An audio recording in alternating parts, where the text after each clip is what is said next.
Jadi si Realme Narzo 30A ini adalah salah satu HP yang menurut gue cukup keren dan gue cukup suka sama desainnya. Tapi ya sorry to say, ya gak sih?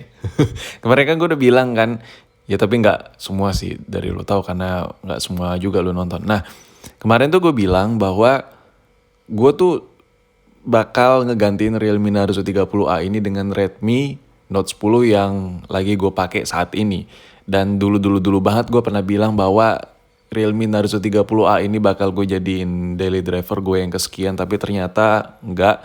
Setelah gue nyoba si Redmi Note 10, ya gue jauh lebih jatuh cinta sama Redmi Note 10. Nah sekarang gue bakal ngebahas Advan yang satu ini.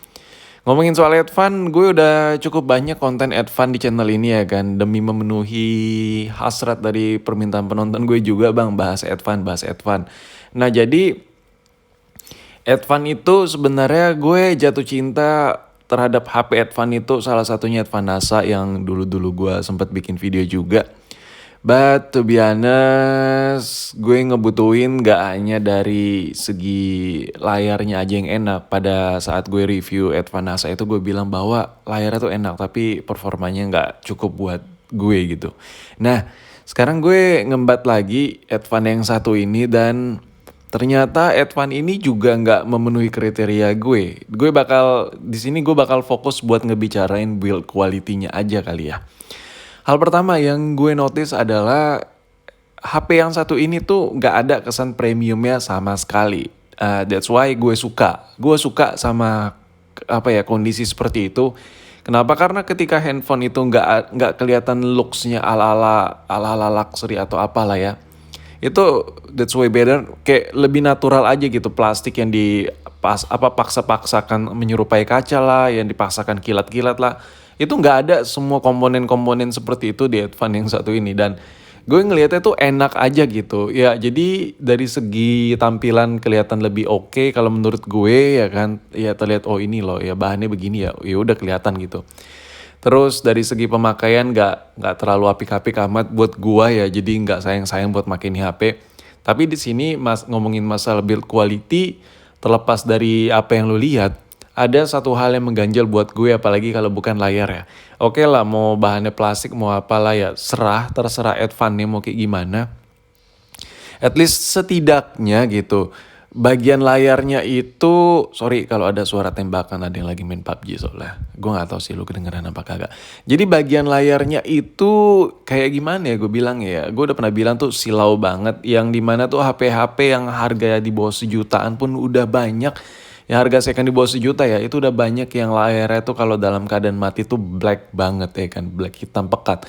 Tapi ini kelihatan banget kayak HP HDC, kayak HP Cina dan itu nggak nyaman banget men kalau buat dipakai di bawah sinar matahari di luar ruangan atau di dalam ruangan yang cahayanya cukup terang. Tapi kalau dalam kondisi tempat situasi yang cukup gelap, ya layar Advan ini kelihatan nyaman. Oke, gue makainya nggak pusing, yang enak aja gitu ngeliat layarnya. Minusnya cuman ya yang ada di tampilan layar ini ya ketika cahaya di sekitar lu atau lu pakai HP ini, intinya lu pakai HP ini di cahaya yang cukup terang itu nggak enak banget pakai HP ini, kayak silau aja gitu. Kadang gue mikir ini gue pakai HP apa pakai cermin sih, gue ngetik-ngetik sesuatu yang kelihatan muka gue, yang kelihatan background sekitar gue, repot dah pokoknya pakai HP ini di luar ruangan yang cukup terang. Nah ngomongin soal kamera juga ya ini so-so lah, kameranya biasa aja, nggak ada yang spesial gimana-gimana. Tapi setidaknya seharusnya ya bisa menghasil apa ya naruh lagi gimmick fitur-fitur apa gitu ya kan, biar lebih menghibur gitu, maksudnya biar menarik gitu. Tapi selebihnya it's okay sih. Kalau masalah hasil kamera menurut gue bagus sih. Ya lu bayangin ya, lu beli HP ini tuh harganya murah, kayak bekasnya 700 ribu 800 ribu lu bisa dapetin HP ini.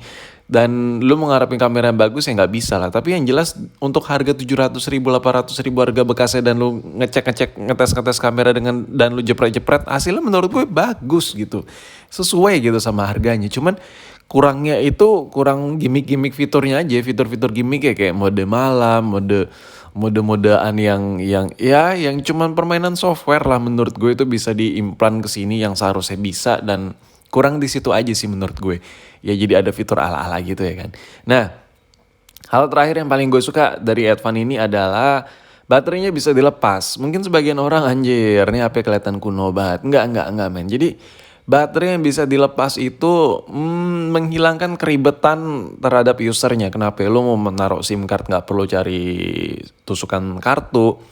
Terus baterai melendung lo bisa ganti sendiri, lo nggak mesti ke kang servis. Dan yang lebih untungnya lagi ketika baterai melendung atau lo pengen ganti baterai, itu nggak meninggalkan bekas compel, sobel, cobel, lecet waktu ngeganti baterai. Kenapa? Karena ya kagak perlu dibongkar ya kan.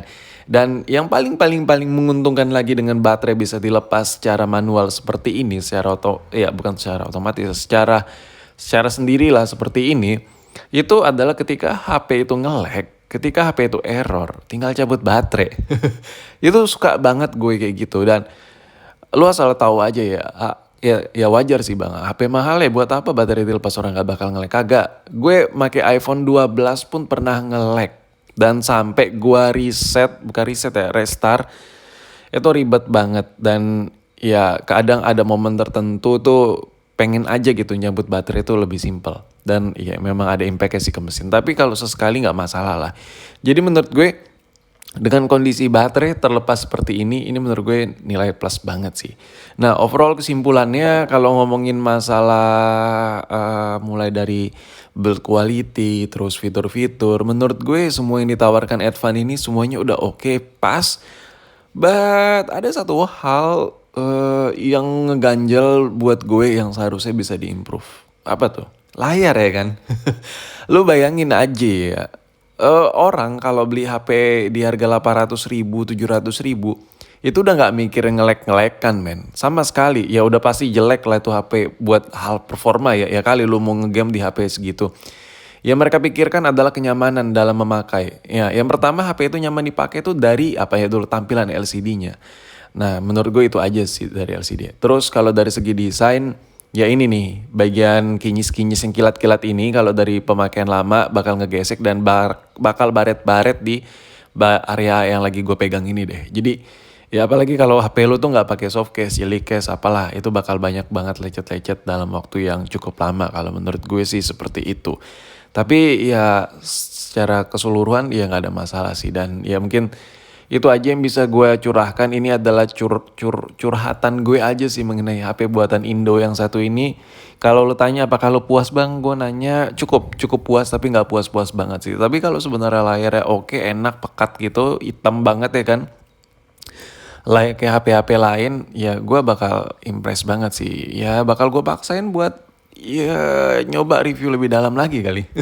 Tapi karena memang kondisinya udah apa yang gue dapat seperti ini, ya it's okay lah menurut gue, that's fine. Dia cuman butuh perbaikan aja dari segi desain sana sini ya. Dan kalau ngomongin masalah premium, HP ini nggak ada premium sama sekali. Dan ya sampai di sini video gue mengenai curhatan gue terhadap HP buatan Indonesia yang satu ini.